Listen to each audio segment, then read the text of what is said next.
Que defeito pode existir em Deus para fazer com que às vezes a gente deixe de colocar Ele no lugar onde é dele por direito e colocar outras coisas nesse lugar?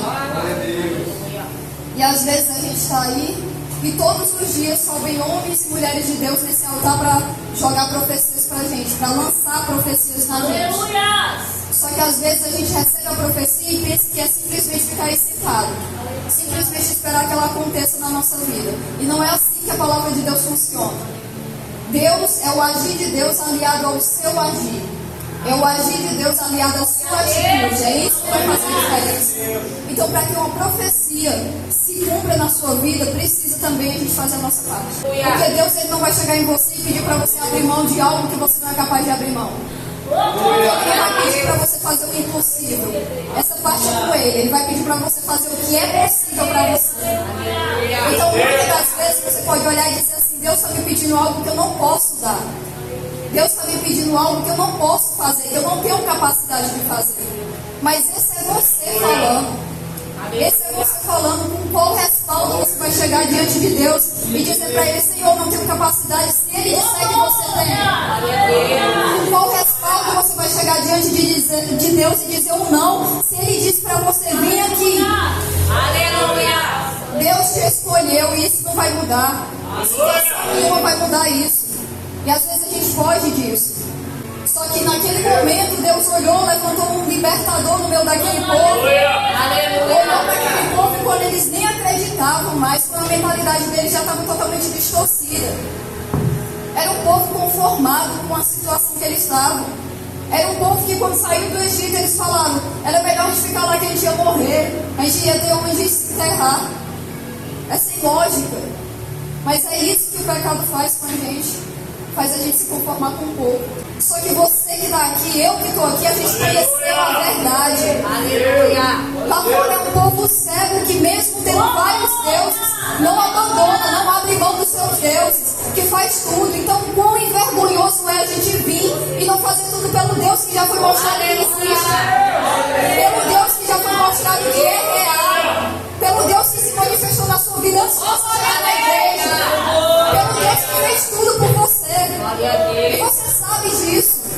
Porque quantas vezes, até quando você estava afastado, talvez caiu, quantas vezes pessoas chegaram em você para falar sobre esse Deus? Vocês conhecem a verdade, a gente conhece a verdade. A gente não pode fazer menos do que quem está lá fora. E mesmo com a venda nos olhos ainda faz tudo pelo que acredita ser certo. Às vezes a gente pensa: não vou lá não vou evangelizar, o sol está quente. Não vou lá não vou evangelizar, não, é longe. Não, aquele irmão, eu já falei 500 vezes com ele. Quem está lá fora, não vai chamar alguém para ir para uma festa, insiste. Mas insiste, mede esforço. Eu vou pagar, eu vou até arranjar o dinheiro dessa pessoa para a pessoa entrar. Eu tenho que olhar para mim e dizer o que foi confiado a mim. O que foi que Deus me confiou e eu não estou fazendo. Eu tenho que olhar para mim todos os dias e dizer: será que tem alguma coisa que está no lugar de Deus? Será que tem alguma coisa que tem sido o meu ídolo? O meu Deus? Só que isso é o que a gente não pode permitir que aconteça com a gente.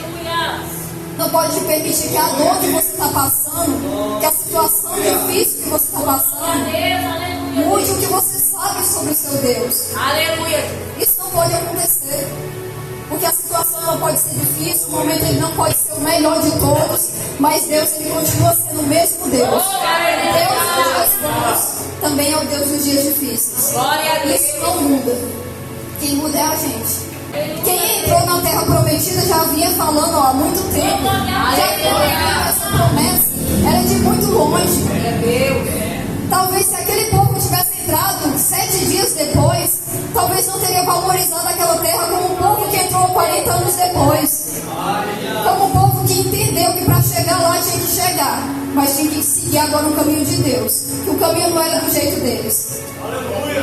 E em Deuteronômio ele vai falar: e Deus te humilhou, Ele te provou, Ele te passou, Ele te deixou passar por necessidade para no final te fazer bem, para no final te abençoar, para no final Ele te conhecer. Em Oséias ele vai falar: eu te conheci no deserto, em terra muito seca. Quantos que estão aqui? Quantos de nós não conheceu a Deus no nosso pior momento?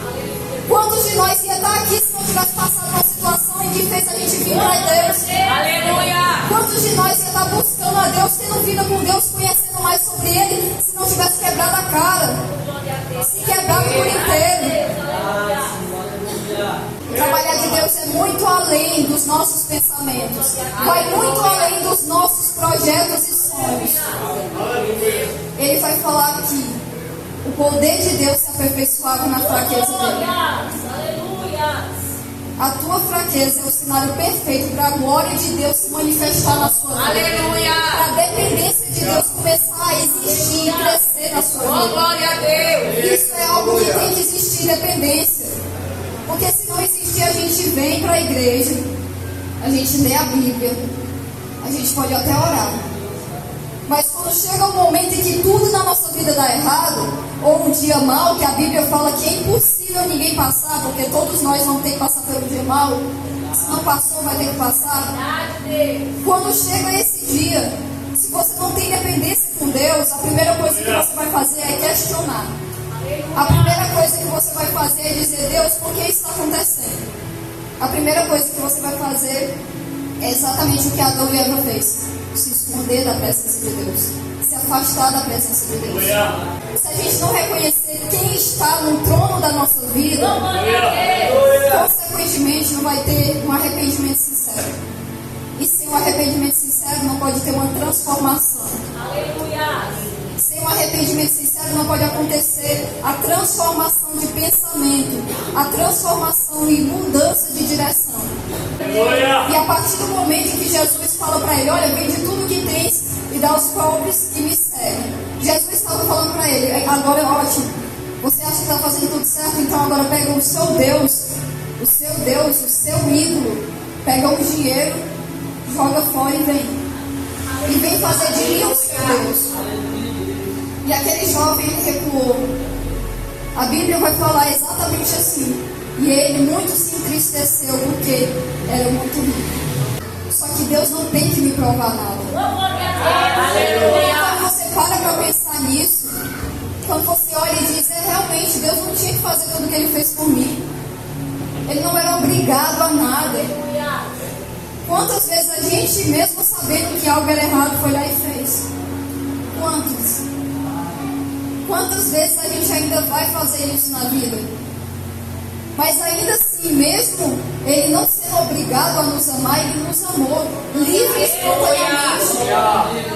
Eu não posso chegar aqui e dizer que eu amo a Deus porque eu simplesmente eu sempre amei a Deus. Não, eu amo Ele porque Ele me amou. A Bíblia vai falar isso: a gente ama Ele porque Ele nos amou primeiro. A iniciativa foi dele. O primeiro passo foi dele. Só que a Bíblia ela não foi feita para exaltar o homem em nenhum momento. Ela foi feita justamente pelo contrário. Ela vai mostrar a todos os homens e mulheres de Deus que cada um deles tinha um erro, que cada um deles não era ausentado de pecar, de errar.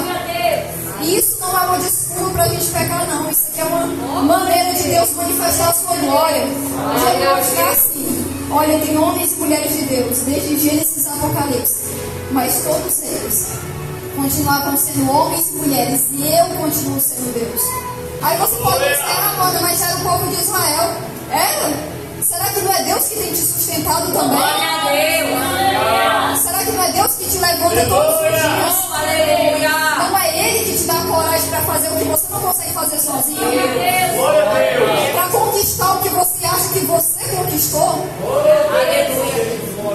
Não é Ele que todas aquelas vezes que você olhava e dizia: Senhor, eu nem sei como é que vai ser o meu dia, nem sei como é que vai ser lá em casa, nem sei o que é que eu vou comer, nem sei o que é que eu vou vestir. Mas não foi Deus que te sustentou, não foi Ele que te passou, não foi Ele que fez você passar todos esses dias. É você olhar, você acordou de madrugada: eu vou orar por fulano.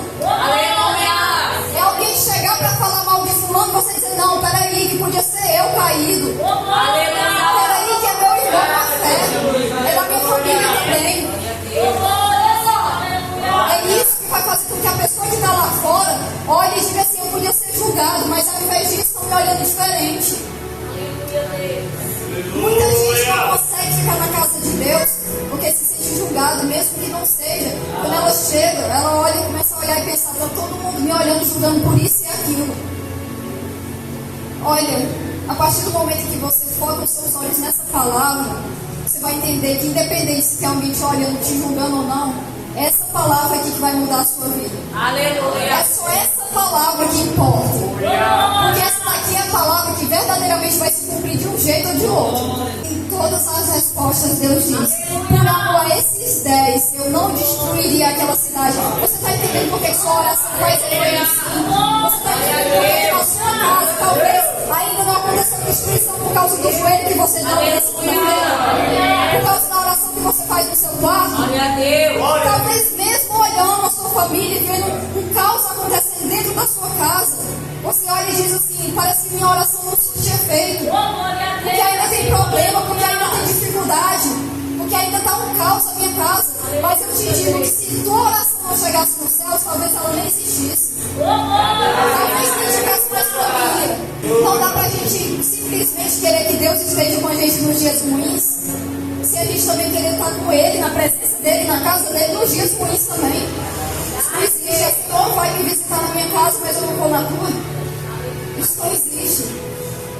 A palavra de Deus é clara. Não dá para você ter benefícios de vida com Deus sem ter vida com Deus. Aleluia. Mas muita gente só quer isso, só os benefícios da vida com Deus. Era exatamente o que o povo de Israel queria. Você não é escravo da situação que você está vivenciando. Então por que a situação tem te escravizado ao ponto de você não conseguir ver o que está diante de você? Aleluia. A gente não foi chamado para sentar aqui e se conformar com as coisas que acontecem na nossa vida de ruim, não. A gente foi chamado para reconhecer o nosso lugar, onde Deus nos colocou. Aleluia, Jesus. Entenda que aquele povo, eles não eram escravos, mas eram escravizados o tempo todo. Porque a partir do momento em que eu não sou escravo, mas eu começo a agir como se eu fosse, eu se torno. Por quê? Porque a palavra de Deus vai dizer lá em Romanos: porque Ele me libertou do que eu não conseguia libertar. Porque a palavra de Deus trouxe, me fez conhecer a verdade, e a verdade fez o quê? Me libertou. Aleluia. Porque Deus, Ele pode olhar para você e dizer assim: eu quero uma posição, eu quero um posicionamento da sua parte. Mas é você que vai ter que se levantar e se posicionar. E para encerrar, eu quero pedir que você se levante. E que quando a gente começar a fazer essa oração, essa breve oração, você determine na sua vida: se existe um ídolo no meu coração, se tem existido algo que está tomando o lugar de Deus, se eu tenho me comportado como escravo do pecado, que nessa noite você saia daqui reconhecendo que não, que Deus te libertou, que essa palavra já te libertou. Você foi chamado para fazer muito mais do que você imagina, para receber muito mais do que você imagina. Aleluia. Aleluia. Tu és fiel, Deus. Feche seus olhos. Espírito Santo, meu Deus e meu Pai, cada um de nós, meu Pai, o Senhor conhece o nosso coração, conhece os nossos pensamentos e as nossas atitudes. O Senhor vê aquilo que nenhum homem é capaz de ver, mas que o Senhor consegue ver, meu Pai. Porque nada, nem mesmo que a gente se escondesse da Tua presença, era possível, meu Pai. Eu te peço, Senhor, por cada vida que saiu de casa disposto a ouvir a Tua voz, meu Pai, que quando saiu de casa, saiu acreditando que ia ser um culto diferente, meu Pai. Que talvez aqueles que saíram de casa pensando que ia ser o mesmo culto, mas chegou aqui e ouviu a Sua palavra. Meu Pai, eu te peço que se existe algo dentro do nosso coração, meu Pai, que vem tomando o Teu lugar, meu Pai, o Teu lugar de Deus, de Rei, de Senhor, que se existe algo dentro dessas pessoas, meu Pai, que o Senhor conhece e sabe que se desse hoje sem preparação nenhuma se tornaria o seu Deus, meu Pai. Que o Senhor possa, meu Deus, arrancar esse algo, meu Pai, mas que o Senhor possa dar força a gente para se levantar, pegar os nossos ídolos, pegar o que a gente adora, o que a gente ama e o que o Senhor nos pede nessa noite e colocar no seu altar, meu Pai, confiando que o que o Senhor tem pra gente é muito melhor do que o que a gente acha que precisa, meu Pai. Começa transformando, meu Pai, a mente, meu Pai, a mentalidade, porque se a gente ainda age como escravo, a gente ainda vai continuar sendo escravizado por Satanás. Porque se a gente ainda age como escravo, o pecado ainda vai ser o nosso Senhor. Mas, meu Deus, a Tua palavra disse, meu Pai, que ela liberta, que ela transforma, que ela cura, meu Pai, que ela consegue ir onde homem nenhum consegue ir,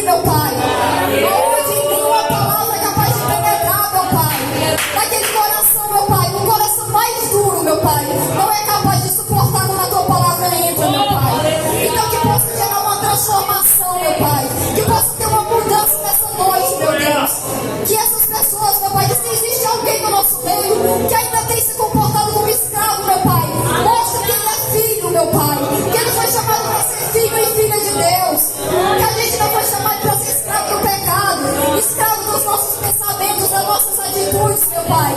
Que a nossa visão tem que ser a visão de Cristo. Que a nossa mente tem que haver uma renovação, uma restauração, meu Pai. Uma transformação, meu Pai. Coloca dentro de nós, meu Pai, a verdadeira essência da adoração, meu Pai.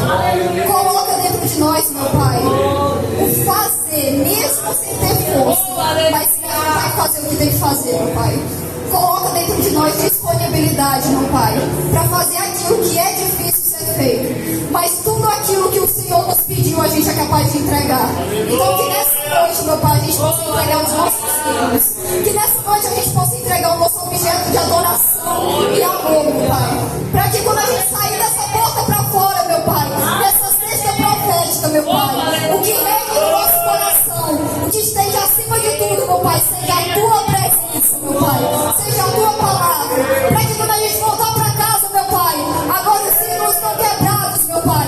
Agora os ídolos vão estar no Teu altar, meu Pai. E o nosso coração vai ser o altar do Senhor, meu Pai. Porque a Tua palavra diz, aonde tiver o meu tesouro, ali vai estar o meu coração. Meu Pai, nos ensina a colocar o nosso tesouro no Senhor, meu Pai. E abençoa cada um que está aqui, meu Pai. Cada um que se dispôs a vir, meu Pai. Mesmo com a dificuldade que só o Senhor conhece, meu Pai. Mesmo estando quebrados, sabendo, se sentindo julgado, mas está aqui, meu Pai. E eu tenho certeza, meu Pai, que essa palavra, meu Pai, para quem receber, para quem permitiu que fosse plantada e para quem vai regar, meu Pai, ela vai se cumprir. É tudo que eu te peço e com fé já agradeço. Em nome do Pai, do Filho e do Espírito.